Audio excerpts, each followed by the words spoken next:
Well, that's a big question, Akshita. We've been trying to find that out because, the Prime Minister has reached, but what we last heard was that this was last night when I spoke to sources in the know-how, and they said that the Defence Minister isn't going to Ladakh. But by how things have panned out, we'll have to wait and watch if there are any other people from the government, from his cabinet who are part of this visit. The Chief of Defence Staff is there. Obviously, the entire military brass here in the Northern Command will be accompanying the Prime Minister, giving him a very detailed brief. This is the first time that the Prime Minister will be on ground and he will not depend on anybody else but the commanders on the ground who will brief him.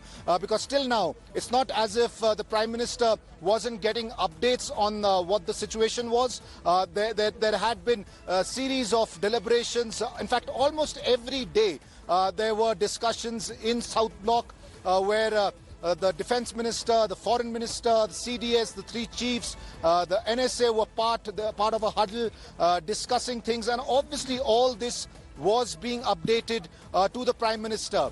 But now the Prime Minister is here himself, unfiltered information, if one can say that, Akshita. He will get a first-hand account of each and every sector, what the Chinese activities perhaps are, and how is the Indian Army, well prepared on ground to respond to any kind of aggression if required. We all know that there has been a massive mobilization by the Indian Army. We don't want to give out the numbers, the exact details, because that's obviously not in interest of the operations that are on ground. But all of that will be told to the Prime Minister.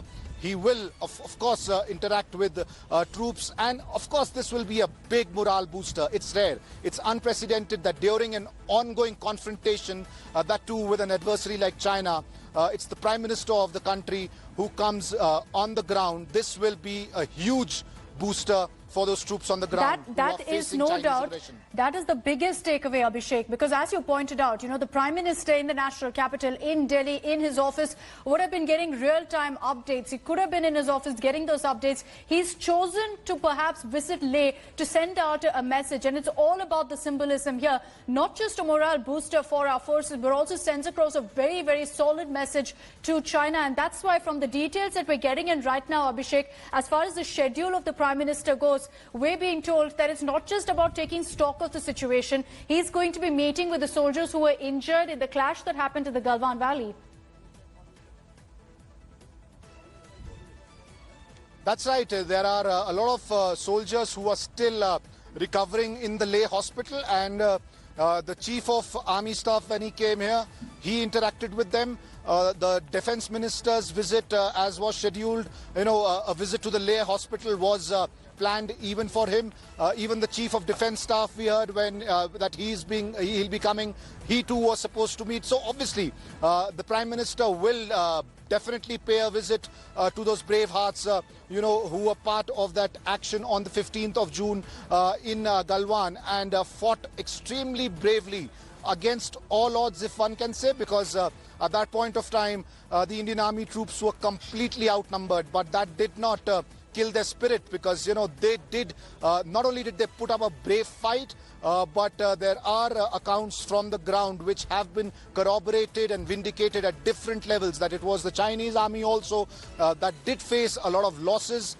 They too felt that it was a setback for them, even though China chose not to come out officially with the numbers of Chinese troops who could have been killed or who were injured in that clash. As far as the Indian Army is concerned, we were very, very clear and transparent about the fact that 20 Indian Army soldiers, including a commanding officer of the 16 Bihar Regiment, were killed in action. So obviously it will be again a very strong message by the Prime Minister if he visits the Leh hospital, which in all likelihood he will. And a pat on the back for all those brave hearts. Huge morale booster, not just for them, but for the entire Indian Army and other services who are at the forward areas as of now. And let me just highlight here again that this has taken us completely by surprise. There was absolutely no information. Abhishek also pointing out to us that there were some murmurs in the morning that there could be a VVIP, a special VVIP who will come into Ladakh. But there was no word whatsoever that it could be the Prime Minister personally visiting Leh. It looks like the PMO decided to keep it on the down low, but that this was a decision perhaps taken by the Prime Minister also at the last minute to be there personally on the ground and ensure that he interacts with all the personnel deployed there. Strategic affairs expert Brahma Chelani is joining us on this broadcast. Mr. Chelani, what do you think about this particular decision by the Prime Minister? Solid message that will be sent out to China, but also a huge morale booster for our forces there.